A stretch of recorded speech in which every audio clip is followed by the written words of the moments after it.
Welcome to the Black Doctors Talk podcast. I am your host, Dr. Christopher Holmes, and member of the Black Doctoral Network. Today, you guys are going to be motivated and encouraged. Listen, we're going to take you to the next level after this interview today. I am here with none other than Dr. Sarah Renee Langley. Now, you may be asking, Dr. Holmes, who is Dr. Sarah Renee Langley? Well, she is an award-winning speaker, okay? She is a success strategist. She's a leadership development coach, and I could go on, but she's a licensed clinical psychotherapist. So this is going to be a great episode, great information, and you're going to be encouraged, I'm sure. So welcome, Dr. Langley. Thank you so much, Christopher, for having me. I'm so excited to have this interview with you, and we're going to have fun. Yeah, we're going to have fun because, first of all, I'm a fun person. I think you're a fun person, and that's going to come through, and we're going to give the people what they need. Now, I am here in Atlanta. Dr. Langley is a little bit further north than I am. She's in Virginia. And guess what, guys? It's snowing. She's not nervous. I live in Georgia. I am. Okay. She loves snow. We're in the South. We don't do snow. We just do Jesus. Okay. That's all we do. We do Jesus. So y'all pray for us down here in the South because they're going to shut the whole state down. So I want to start with the interview. We're going to dive right in. So Dr. Sarah Renee Langley, will you please tell us, where does it all begin for you?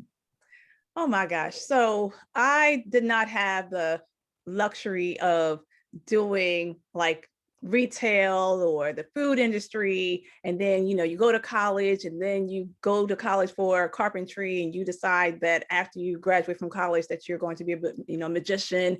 I didn't get to do all that. I actually stayed straight through in the psychology field. So it started when I was 14 as a camp counselor for youth during the summer, right? And from there, I realized that a lot of people would come to me, even at the age of 14. So I've been working since I was 14. So there's no excuse for anybody else. Okay, but anyway, Exactly. I had realized that when people were coming to me, young, old, in between, they would come to me with their problems because they felt that they were comfortable in talking to me. They felt that I could keep their secrets. They didn't feel judged. They felt that I wouldn't judge them for whatever they came to me with. So I said, you know what, I'm onto something. There's something about this that I need to explore further. And that's what I did. I decided to go into psychology for my bachelor's, master's, PhD, and really try to understand how people think. If I can help them to understand the way that they think and help them to determine how they behave or to change their behavior through their thinking, then that makes me feel like I have contributed or had a contribution into this world. So that's where it started, all at the age of 14. 14 straight through in the minds of the people. Yes. I love it. So now I want you to maybe help us understand what or who is a leadership development coach. Sure. So for me, a leadership development coach is more about focusing on leadership, helping people to understand or tap within themselves. So my brand is more focused on limitless leadership. So helping them to know that, you know what, there are no limits. Live, love, laugh, lead limitlessly. So when it comes to, being an authority, being in a position to lead, to understand, your presence alone can speak volumes to help people to get to where they are, to where they want to be. So the leadership development aspect is more about helping to cultivate, to help people to really see what they have within their strengths, as opposed to always, not looking at their weaknesses, but to look at what are their strengths that they have and bring to the table so that now they can actually make a contribution. Oh, and I'm really big on legacy, not only a contribution, but leaving a legacy behind for people to follow after. Now, that could be a challenge for some people because I've encountered people, they come across very confident, but when they enter into a room, they start feeling intimidated by the power, the presence of other people. So it's like they're not able to own who they are, own their own authenticity, their own trueness. Sure. Like, how do you balance that? Sure. So first and foremost, I really am big on dealing with imposter syndrome, especially for women in leadership. Although I do know that men also struggle with imposter syndrome. But for the women that I work with, these powerful influencers, these elite, women leaders all over the world, what they tend to do is compare themselves to other people. And they start to look at their inadequacies, their insecurities, the things, like I just mentioned, that they're looking at their weaknesses, what they classify as weaknesses. And then despite of their successes, they're looking too much at what they feel is wrong about them, as opposed to what is right about them. And who determines and classifies what's right or wrong anyway? Right. So what I do help them to do is, again, look at what's within themselves, look at their strengths, be able to own it, be able to put that to practice. The more that you focus on a thing, the more that it becomes your truth.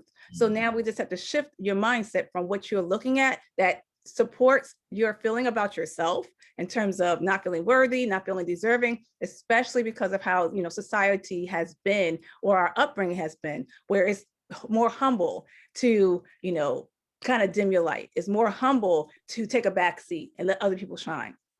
No, sir, no, ma'am. I'm here to help empower you to actually own it, to be conceited, to be selfish, whatever we had classified as being wrong. Actually, it may be a great benefit for us to really own our truth, our authenticity, as you said, our limitlessness, so that people can now look at, that's what's going to raise their confidence level, because now they're really looking at their strengths and owning it and being unapologetic about it. Yes. And I know you mentioned earlier, a lot of your work is centered around women. Yes. And when I think about, I always think about my mother, single mother raising kids, right? And here in the South, and generally around the world, we see women in this very humble, backseat type position. I never witnessed my mother being humble. My mother was a very strong-minded individual. Yeah. And I say individual, and I say that specifically because I don't want to say woman. She was a person. She just happened to be a woman. So talk a little bit about why your interest is in women and how you try to counterbalance the perception of who women should be in the world, and as they enter to the world of leadership. Excellent question. Excellent question. So with regards to that, I think about the times that when I started my clinical private practice some years ago, years and years ago, because I've been in the industry for 30 years, and I know I look like I'm almost 30. Oh yeah. Great melanin right there, Dr. Langley. Well, yes, right out the room, Christopher. I was right into this space in this field, this industry, right out the womb. But I remember talking to women.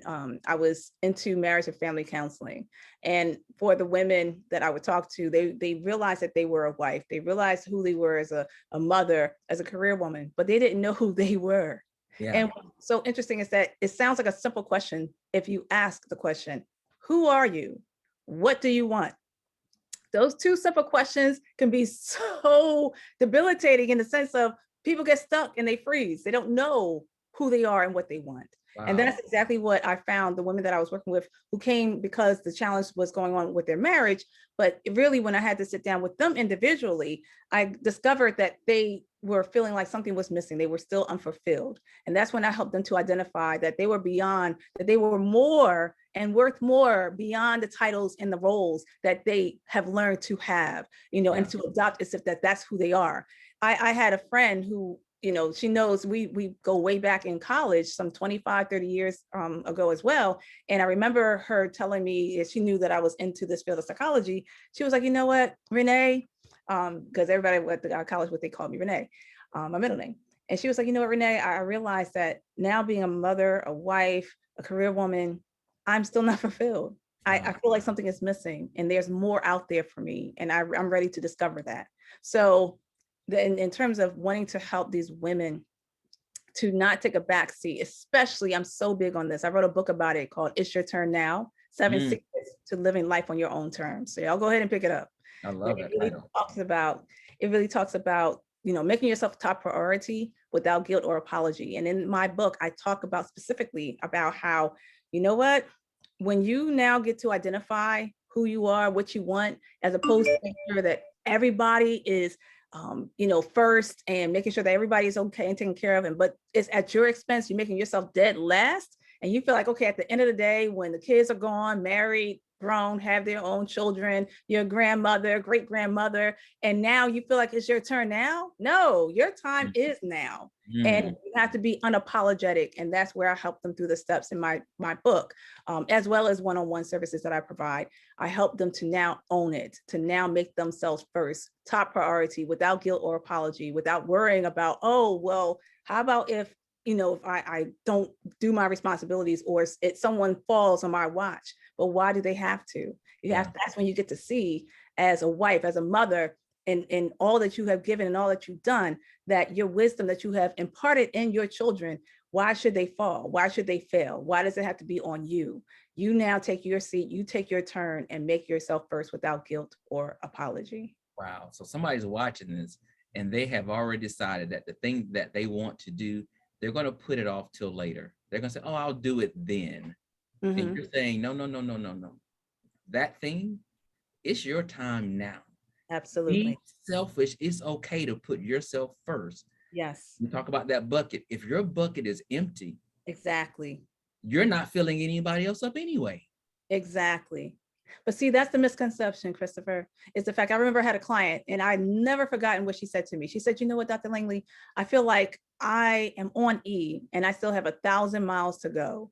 And I have to keep going, even that I'm on E, because God forbid, I have, 2 little girls at this time. And God forbid, if I were to fail, if something was to fall on my watch, I got to juggle everything. But that's when we had to get to the core root of where that was coming from. Yeah. And typically it does come from our upbringing, what we witnessed, what we have concluded, what we have experienced. And now we keep that cycle going because that's all we know, until we do something. What I do with my clients, I help them to now create choice. To know that, you know what, take off the limits. It's not just limited to that one way, just because this is what you've known, and this is what is certain to you, because this is what you are familiar with. And that I tell my clients that I am not interested in helping you to function in the dysfunction. This is not a matter of you trying to figure out how to function and navigate through dysfunction, because that's all you know, because you're so worried about the unknown, the uncertainty. But that's where your more lies. That's when your next lies. That's where your limitlessness lies, is right across that comfort zone. And forget the fear. I know it's easier said than done, but it's not impossible. Yeah. So the more that you have someone like myself, holding you accountable, being your cheerleader, helping you to now get and cross the finish line, because we all can get to the finish line, but it's about crossing it. Yeah. So that now you actually get to your more, and you'll be absolutely happy that you did, because that's exactly what you were supposed to do in the first place. Wow. It's your turn now. Oh, so see, I'm listening to you talk. You give me these images, and this is what I hear you saying, like in my mind. Mm-hmm. You are a coach, and you have these players that you're working with, right? You're coaching them to get the score, get the touchdown. Okay. And you have some players, we have people in life, or people that you're actually working with, that are saying, I'm okay with waiting to score. I'm okay with waiting to get the touchdown. And you're saying, no, baby. Why would you wait 10 years down the road to get your first touchdown? You can score right now and still carry everything and do everything that you're currently juggling right now. Yes, absolutely. Don't delay the win. Don't delay. Go and score. Come on, Christopher. Yes. Listen, look, you've coached me. Look what you've done to me. Look what you've done to me. You're making me a believer in what we're just talking about. My own. I love it. Love this. Yes. So also, I talk a little bit about, so we talk about the confidence that you're putting back in these women, because some of these people have lost their confidence in who they are. But also when they are confident, now they're able to make that space for who they are. Yes. Authentically. And honestly present their trueness in whatever space that is. So talk a little bit about that. Sure. So I love the word that you're using, authenticity. To me, that's what limitlessness is all about, being authentically you, unapologetically, guiltlessly. Because a lot of times women do carry on that burden of feeling guilty for the fact that they decided to make themselves first. Yeah. You feel guilty. As a matter of fact, let's go even deeper. In counseling, coaching, and consulting, the endless counts of women that I have done all over the world, speaking to them on many stages, and just really with my message of helping them to know that it is their turn now, that it is time for them to take off the limits, go after their next, take off the limits, go after their next, be who you are, mind, body, and spirit, unapologetically and guiltlessly. Make yourself top priority. It's okay to do just that. Give yourself permission to do that. And in talking to these women, I realized that there's quite a few things that is challenging for them, because it's one thing to rah people and to cheer them on. But what we have to get to is the core root. And the core root goes beyond just what we're talking about. It has to do with how subconsciously they have concluded who they are to the world, who they are to others, who they are to themselves. And what I'm getting at is that these women, powerful women, successful women, famous women, celebrities, the Roundaway Girl, you name it. The themes that had come from this have been the following: them not really knowing what a woman is, what a woman's supposed to be. It's like they're struggling and feel like they're kind of limited, or they're in chains on what they have to associate or be to what they think or what they perceive or what they've been conditioned to think what a woman is supposed to be, how she's supposed to act, how she's supposed to behave, how she's supposed to be seen, how she's supposed to show up. And then if she's contrary to what the societal standards are, or the patriarchal standards are, then it's like, she starts to shrink back. Yeah. Oh, she was wrong. She didn't want it. She was guilty for even daring to step out, because if she steps out, she noticed she's seen people, her girlfriends or people that she's known, who've been called those names. BIT, or call, and then it's like, oh, she dares now say, well, I'm a boss, BIT anyway, she tried to flip the script, but then that girl or that woman is watching the repercussions of that person, of dealing with that. And she's like, you know what, I'm fine. I don't want to do that. Although she still walks away, still feeling like, okay, am I really a full-fledged woman beyond what society says? Who am I? What do I want? So with all of that, I mean, that's just one of many things, the struggle of what is a woman? How is a woman supposed to be? Or the challenge of, we talked about it earlier, you mentioned about confidence. She's not having enough confidence in herself, or she doesn't feel like she's worthy enough, or she doesn't feel like she's deserving enough.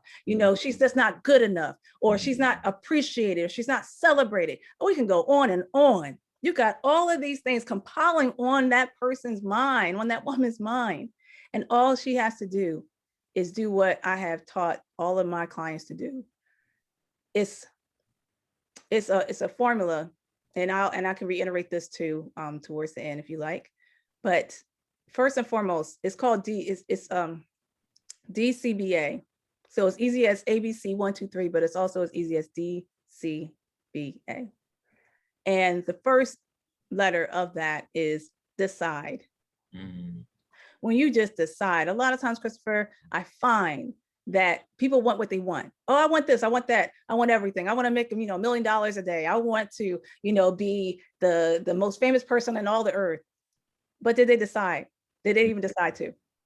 We skipped that step because we didn't realize that step was important, and it gets all the time. And that's why things don't stay afloat. So you have to decide that that's what you want, so that now you are laser focused and you are all in. Like, you know what? I'm going to discover who I am. I don't care about what comes my way. I'm just going to keep it moving until I get to the end. See where the end shall be. You have to decide. And then C is commit. You have to commit to the call. This is not, no, you can't be flimsy about it. You can't be like, okay, well, I'll just do this today, and then tomorrow, I'm not going to do it because I got too many things going on. No, you got to be committed to the thing. And this prophetess I know, she was telling us how God had gave her a word. She was saying that, well, why is it that we can't seem to have what we want? And she said that God told her, well, you're not all the way in. You're not fully committed to the call. When you're fully committed to the call, then you will get exactly what you are called and designed and purposed to have. So you gotta be committed. B, you have to believe, and not just believe in God, believe in the universe, believe in yourself. Believe in who you are.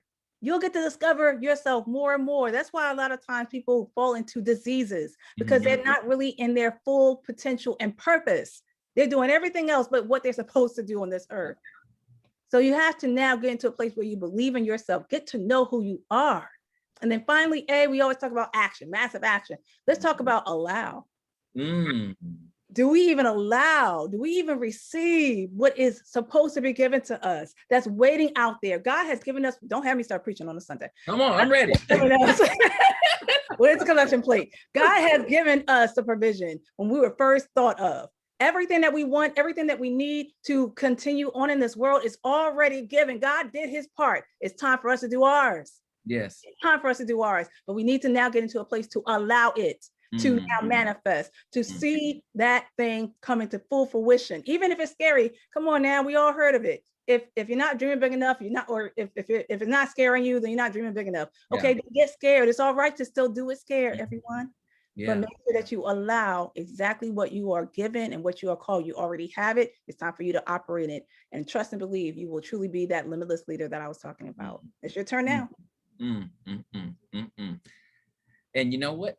There's another D in there. As I hear you say that, once you allow it, then you have to. It's not a D. Maybe an O. Okay, go ahead. Add to it. The fact that you deserve it. Yes.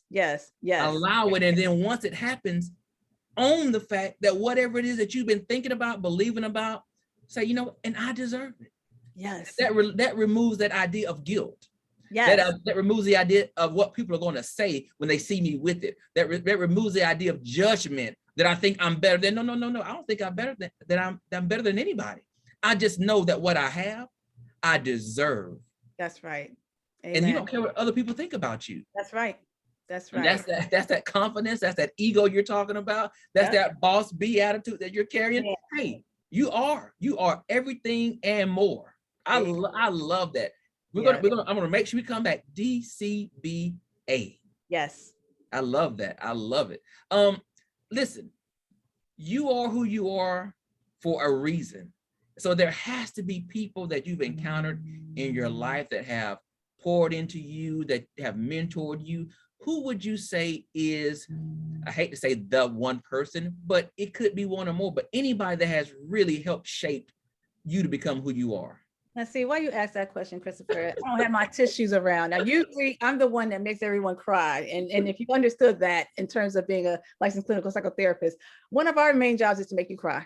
I didn't mean to give up the secret, everybody who is an LPC, so licensed clinical social worker, licensed marriage family counselor. I know I did give up the secret. One of the secrets is that we look forward to making you cry. Why? Because we know that the healing begins when you start to let go of that stuff that's been holding you hostage for so long. So you got to start letting that thing shed away so that now you can allow the healing to come in, because you are deserving. Just like Christopher said, you're deserving of it. You're deserving of your healing. You are deserving of your deliverance. You are deserving of everything that God has given you and purpose for you to have, because it is your birthright. It is your birthright.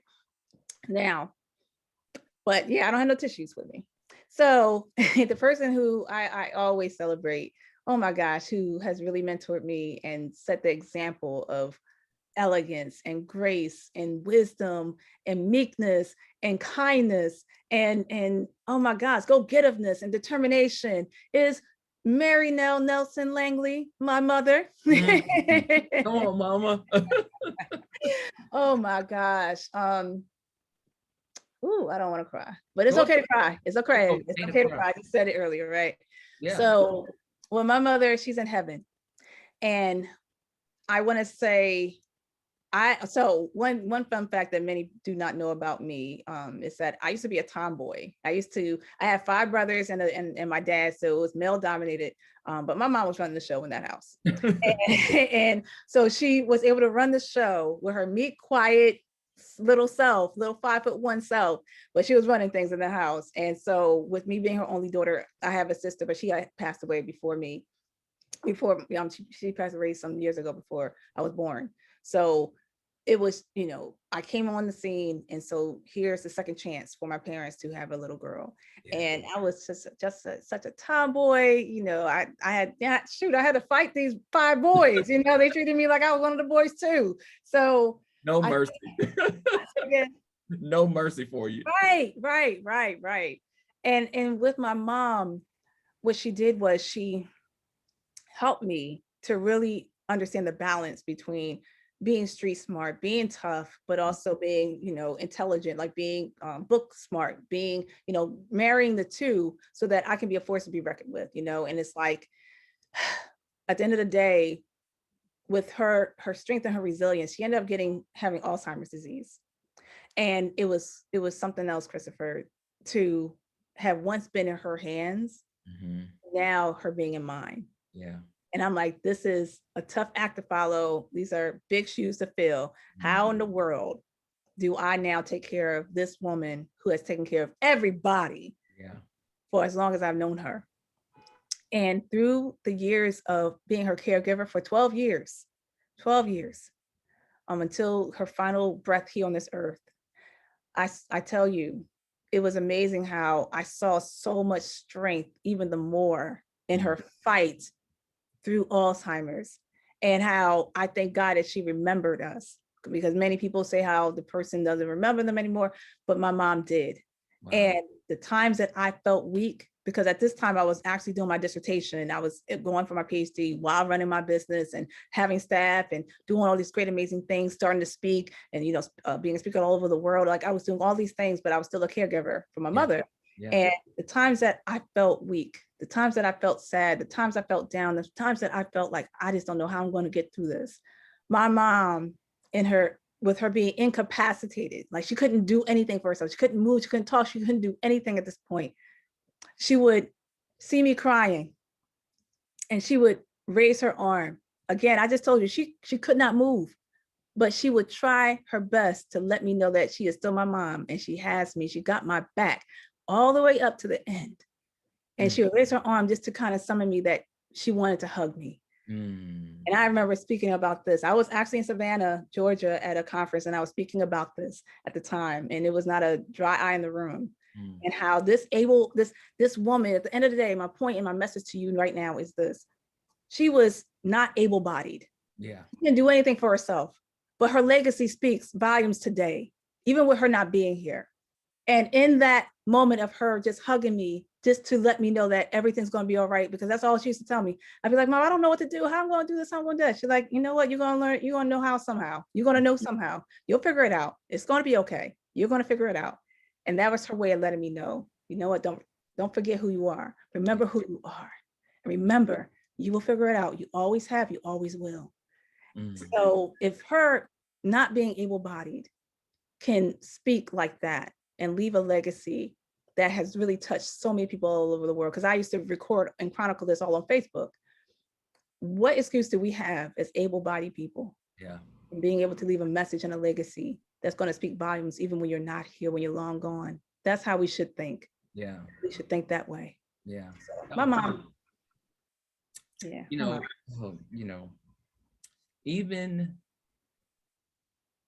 in our minds is where we begin to fail. And what you're saying here, even in her limited ability physically, mentally, she was limitless. Yes, Christopher. She was limitless. Yes. And I can now see where you get that from. Don't let situations confine you. That's right. If you just put it in your head, if you believe it, you can live a limitless life. Yes. Nobody can stop you, not even disease. That's right. Come on. Not even disease can stop you. Because if it's for you, you're going to get it. That's right. You're going to receive it. Yes. And you deserve it. Yes. Oh, I love it. Thank you for sharing that. You're welcome. You're welcome. Thank you for sharing that. And trust me, we just met today, you guys, 30 minutes ago. But I promise you, you are honoring your mother in such a significant way. Because everywhere you go, they get a chance to meet her. That's right. Through you. Yes. Yes. So you're still spreading that message that she poured into you a long time ago. Yeah. Be street smart. Forget those books. Live a limitless life and don't let life stop you. That's right. Because at the end of the day, it's going to be okay. That's right. It's going to be okay. All right, guys. See, if you're crying, go ahead and get your tissue now. Go get the tissue. Come back and join us. We're going to be right here. We're going to be right here. Yes. Oh, wow. I feel like I'm in church right now. I wish I could run around this desk. Listen, that snow has purified us, y'all. So let me ask you this. God, this is already a great interview. We're not even done. In your career, what's one thing you wish you would have known earlier on? Oh my God. Excellent question again. I wish I had known. Woo.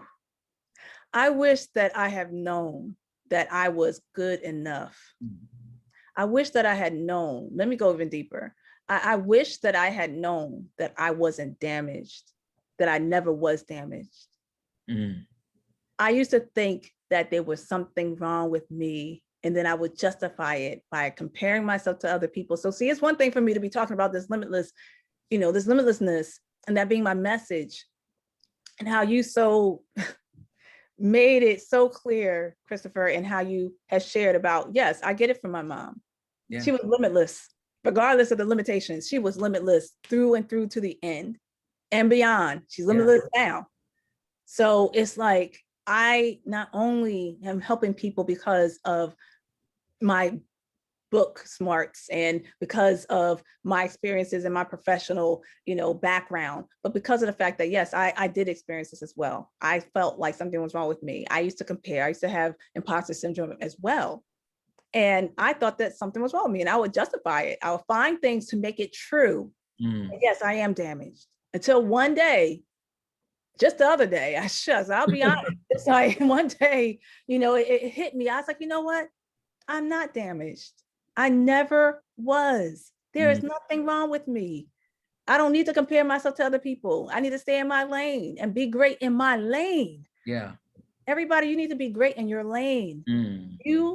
If you look at your hand and you look at your fingerprints, you look at your unique print on your hand, there is no one else that has your prints. Your handprints like you do. So that means that you are unique and you have something here to offer in this world. You're not here by mistake. It doesn't matter that, you were a whoops baby, or, your parents wanted to get rid of you or whatever. The fact is you're here. And it's the reason why you're on this podcast listening. It is meant for you to know that you are not damaged. You never, ever was. Yeah. And when you realize that, now it puts you in a position, like Christopher just said, in terms of your mindset, because that's where it all starts. Yes. When you have that mindset shift and realize, you know what, I don't have to keep thinking the way that I'm thinking just because my parents, my great-grandparents, everybody else thought this way. I don't have to think this way anymore, especially if it's not serving you the way that it needs to. If it's not serving you and it's keeping you limited, then it's time to let go and become limitless. Yeah. So yes, I wish I've known that I wasn't damaged, but you know what? Praise God, I realized that I'm not. So, and I'm still here. Yep. Yep. So here again with these images that you keep giving me, you said this, and I never saw it this way until you just said it. And you said that sometimes we always want to get it. We want to get in somebody else's lane. And then what I saw in my mind was somebody driving. And we see this on the road all the time. People put on their signal light and they keep switching from lane to lane to lane because they're in a rush to get somewhere. Right. But what is waiting for you in your future is not going to happen with a signal light. Come on. You have to stay in your lane. That's right. And stop getting over to the left and getting over to the right. If you stay right where you are, you're going to run right into what you've been praying about. Exactly. You're going to run right into what you've been asking God for. Yes. You're going to run right into what you think you want. Well, your desires and your wants are in your lane. That's right. Turn off that signal light. Yes. The other thing is some of us aren't getting over left or right. We're just putting on the hazard light. Why? You just said it. Because we think we're damaged. We're not even getting over. We just have on the hazard light because we're damaged goods. Jesus. That car is not stalled. You are self-inflicting wounds. Yes. Turn off that hazard light, people. Come on. Keep driving. Yes. You're going to run right into it. Yes. And that is what I saw in my mind when you said, stop getting out of your lane. Stay in your lane and stop getting in other people's lane. Turn that signal light off. Everything that is that life, destiny, whatever you want to say, whatever it is that's going to happen to you that you're going to get is in the lane that you're currently in. Come on here. Man, listen. Wow. I'm going to have to go somewhere and get in a closet when I get off of this interview. That was powerful. Oh my gosh. That was excellent. I told y'all we're going to drop some gems on this. I knew it. I felt it. God, we got to keep going. So we talked about what you wish you would have known earlier. Now here's another difficult question. What has been your biggest challenge so far? And what did you learn from it? Hmm. Well, it goes back to the caregiving. The biggest challenge was being a caregiver because I didn't know all that I possessed. Yeah. I didn't know, but my mom did. Oh my God. Here's another tearjerker. Mm. I mentioned to you that my mom was at this point incapacitated. She couldn't talk, couldn't move, couldn't walk, couldn't do anything for herself. I was in California, y'all. I put this in my book. I think this was in my, I have another book called Speak Your Voice. Unmute your voice, be heard, and get your power back. Mm. Speak your voice, unmute your voice, be heard, get your power back. Wow. And I talked about this in regards to, I was a part of a mastermind and we were in California. And the way that we were doing the mastermind, it had to do with us, I'm trying to describe it. Kind of like we were resting or getting into a state to really tap into our subconsciousness. Okay. And that process, my mom was in Pennsylvania. So we were originally from Philly. And my mom could not talk, couldn't do anything. But this woman spoke to me while I was in California. Wow. And she said, you know what, baby girl, Nay, live your life. Don't you dare give your life up for me or for anyone. I want you to live your life to the fullest. I've lived my life. You keep trying to give your life to me and I see you wearing yourself out. I've done what I wanted to do on this earth. I was a mother. I was a wife. I went to school. I've done the things that I wanted to do. It's your turn now to live your life. And to give context to that, I was wearing myself out. I felt like I had to carry everything on my own. And unfortunately, and not unfortunately, again, everything happens for a reason. You know, I told you about my 5 brothers and myself and my dad. When there's a saying, you may have heard this before, when mama is down, then everybody's down. And so it impacted us in different ways. We were all hurt by the fact that my mom had Alzheimer's disease. And it got to a point that we were taking it out on each other, you know, because we were all just upset that, wow, we're helpless. It's our mother. And there's nothing that we can do to help her not have this disease. Yeah. So I felt like I had to carry everything on my own. And I was wearing myself thin. Again, I was going for my dissertation. I was, you know, in my doctoral program, I was running my business in different states. I, you know, was starting to, on my speaking career, I was doing so much and still being a caregiver, but I wasn't making myself first. Yeah. I wasn't making myself top priority. Again, this is why I empower and implore women in particular to make themselves first, because I know what I'm talking about. Yeah. I don't want them to get to a place where there's a point of no return. So when she told me that, because I must have been in danger myself, I was really wearing myself thin. And when she told me that in my spirit, that's when everything changed and everything started to turn around. And I started to really know what it meant to be limitless, to really now take off the limits and go after my next. So yeah.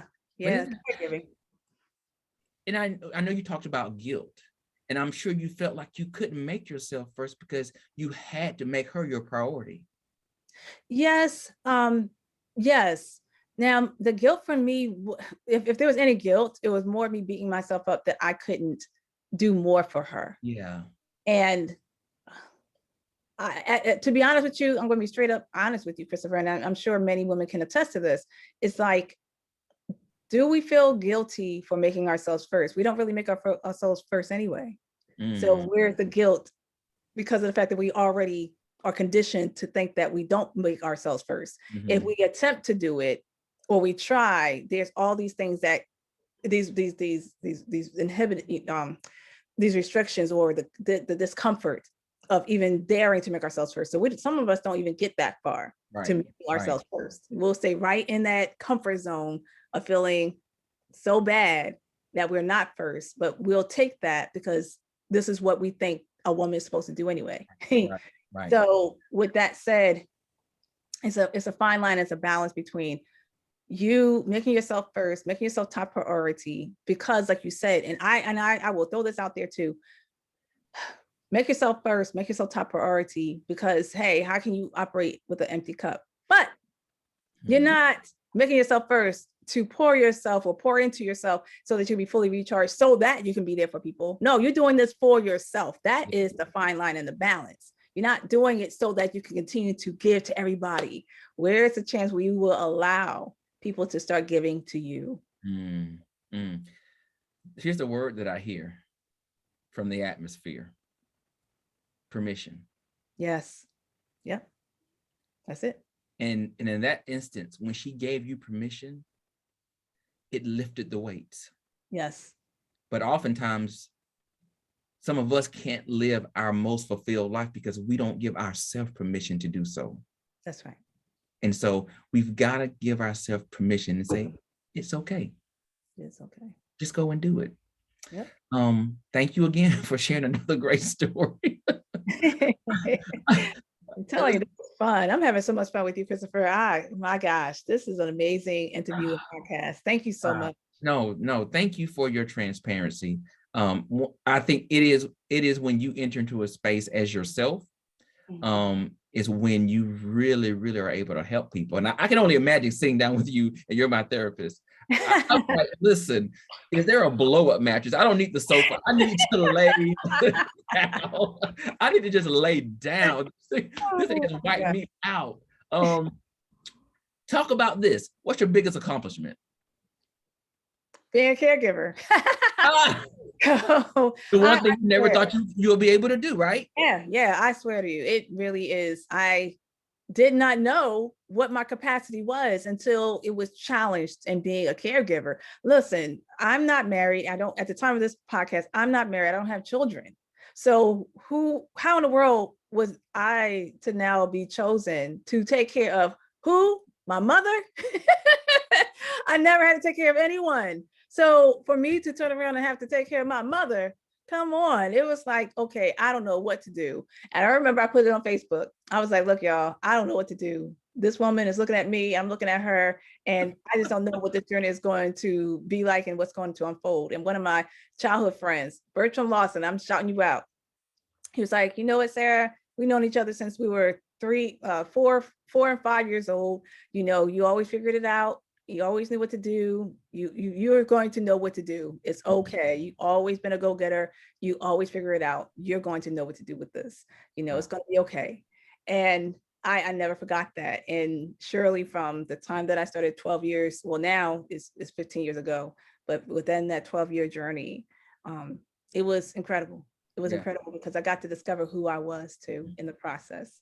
And again, taking off the limits and being limitless is what's so most important for all of us, is to not cap yourself based on your limited beliefs or what you've been conditioned or brainwashed to believe about yourself. It is time for you to discover who you are, what you want, and go after your next, because it lies right there in you being limitless. Yes.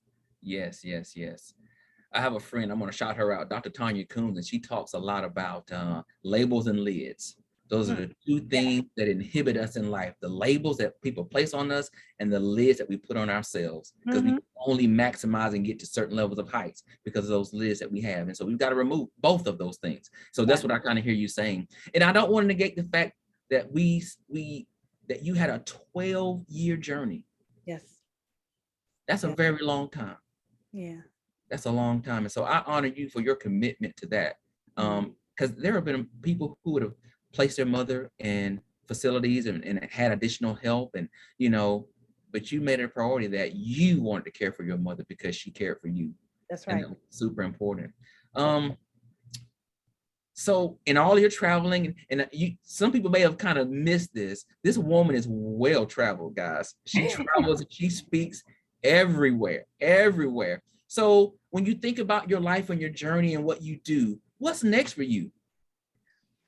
Well, this year, I had decided to unleash 2 programs. One is my Limitless or Be Limitless experience. And it's a group program where what I want to do throughout the year is actually select 6 to 12 women who are ready Because one thing, oh my God, no offense, y'all, but it's one thing to now, kind of push and prime and really help encourage you to really take off the limits, or at least start the process of stepping out to make the first step of what you said earlier, Christopher, owning your deservedness, that you are deserving of your call, of your desires, of your dreams, of your aspirations. And it's another when you were like, you know what, I'm ready. No matter what, I'm doing this right now. I'm ready to do this. I don't know what it looks like. I'm scared. It's scary. And I need you, Dr. Langley, to empower me, to mobilize me, to support me, to hold me accountable, to guide me, to lead me, to advise me, to mentor me. So when you're at that place where you're like, you know what, it is scary as Yeah. I want to do this thing because my worth and my desires and my deservedness are way more important than me living the life that I'm living and I'm feeling unfulfilled. I don't want to wither away. So I have clients right now who have signed up. And what I was saying as I was speaking made me think of this one particular client. I love her.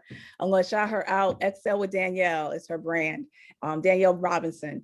And she's just an amazing, amazing person who is all about helping women to excel in their dreams and their aspirations and their goals. And she was talking about that, she was like, oh my God, this was a big, humongous step. She was very colorful, so I'm not going to use all the words she used, but she was just like, this was a huge step for me, but you know what? I'm worth it. I am worth it. And, my dreams are worth it. And I'm paying for myself. I'm paying and I'm investing in me because I am deserving of it. I am worthy of it and I'm worth it. Before anybody else can count you as being worth it and priceless and deserving, you have to start first and set the example for us to follow. So that program, Be Limitless Experience, the group program, is really a great time to join in because, we do these New Year's, resolutions and they only last for 21 days or so. And then we're not committed. We didn't decide. We didn't believe in ourselves. We didn't allow, the process to really take root. So this is where it helps you to get from where you are to where you want to be, but with the support, with the guidance, and with a group of like-minded individuals so that you could all cross the finish line. So that's the one. And then the other one is the VIP Leader to Legend, Legend experience. So those are for my leaders, my influencers who want to take it to yet the next level, who's at a place of wanting to expand their vision, who wants to elevate in their revolution, who wants to now evolve into the limitless leader that she is. And that's where you leave, or these women will know how to create a legacy, a legendary legacy for other people to follow. So they're all about creating legacies at this point. And they want to know how to go about that as they still continue to evolve. They can still continue to expand in their vision and in their purpose and in their goals. So that's more of a one-on-one private experience with me. And that is what I'm also offering this year. So those are the two big services with my Limitless Leader programs that I am just ecstatic about because, oh my God, I just see how, just for the women who have taken me up on the offer and, bless me, who have blessed me to be a part of their lives. I never count it lightly, ever, Christopher, never count it lightly for anyone who chooses to work with me. It's an honor and a privilege to be a part of their journey. That they say, yes, I can be in their intimate space, to see them good, bad, ugly, beautiful, indifferent, and to see them evolve, to expand, to elevate. Oh my God, just being in the field that I'm in, it's just been a wonderful experience for the 30 years, helping people to evolve and to become limitless in their lives and their careers within themselves. So I'm just so looking forward to seeing this all the way through this year, and that these women will definitely leave an indelible mark. Oh my God. And that they get to the place where like you said earlier, they're giving themselves permission. Giving themselves permission to be limitless, no limits, unapologetically and guiltlessly. Oh my God. Listen, the Black Doctoral Network is overjoyed that we have the opportunity to be connected with people like you, because you are out here making a difference in the world. And that's what we're really all about. How do we take our expertise and create change to make things and make people better? Talk a little bit about your affiliation with BDN, why you chose us, and what you're looking to get from this experience, or what you've already gotten from being a part of the Black Doctoral Network. Sure. Oh my God, too many things. So I remember I followed you on, I think it's Instagram. I think I may have followed you on Instagram, or I definitely was getting emails. And I had a couple of friends who actually were interviewed as well. And what I love, I'll be, oh my God, honest with you. It's just refreshing to be with like-minded individuals in the Black Doctoral Network. It is such an honor and a privilege to partner up and to really see the successes of Black PhD, PsyD, just to see us in that light of excellence that we already knew. We all knew we had it. Yeah. You know, but now we're making it really known, or now people are starting to notice even the more now of how excellent we are as Black folks, Black and brown folks. Yeah. So it was just great. Oh my God, to just be among you all and to know that I'm not alone. And it's one thing to know, but it's another to now experience it. Like, you know, now I know. Yep. No, I know now. And that we're all in our own way are leaving a mark in this world and making change and impact as we know how to do it. And that it leaves an example for others who are interested in going after their PhDs. I have plenty of people like, you know, I don't know, especially, you know, in our generation. Now I don't know how old you are, Christopher. So I got some good melanin too. Yeah. So I'll say our generation then. That's right. Who are like, you know what? I know that I'm the age that I am, but I just want to go after it. You know, I wonder if it's okay to do. And it's like, why not? Because you know what? You have a tribe behind you who have already set the example, paved the way, and we're here to support you. Continue on to making your mark by getting your doctorate, you know, so, and make a difference with that. So it's just, I just can't sing enough praises for the Black Doctoral Network and the fact that you exist, you know, for us to be a part. That's the most important thing, that you existed, that you decided to exist for us who are looking and seeking a home can go to. Yeah, awesome. And we're so appreciative that you made the choice to join us, that you have decided to do this interview. This has been an amazing time. I have enjoyed every minute of this, and I'm sure our viewers and our listeners have also enjoyed this, because it has truly been a pleasure. So Dr. Sarah Renee Langley, before we wrap up, will you please tell them where they can go to learn more about you and the work that you're doing? Sure. You can go to my website, drsarahreneelangley.com. You can follow me on social media. They all are facebook.com/Dr. Sarah Renee Langley. Instagram, my handle is I am Dr. Sarah Renee Langley. Twitter, Dr. Sarah R. Langley. LinkedIn, IN Dr. Sarah Renee Langley. So you can make sure that you follow me there, but definitely go to my website. And if you sign up for my VIP subscriber list, you will absolutely get a free gift on me, so that you can get more information that has been helpful. And I hope that this has been helpful on your journey to becoming limitless. Awesome. I mean, what else can I say? But listen, guys, she's giving you the information. Go out, do it now. Don't wait. It's not later. Your time is now. Go out, connect with Dr. Sarah Renee Langley. She can help you do the things that you need to do to live a limitless life. And while you're out there following her, don't forget to follow us as well on all of our social media channels. Thank you again, Dr. Langley, for joining me today for the Black Doctors Talk podcast. It has been amazing. Guys, I hope you're going to come back and join me again next time for the Black Doctors Talk podcast. But for now, please go like, share, subscribe, and go and tell somebody about us. We want to hear from you, and we want you to join us each and every time. Until then, you guys be blessed and stay safe.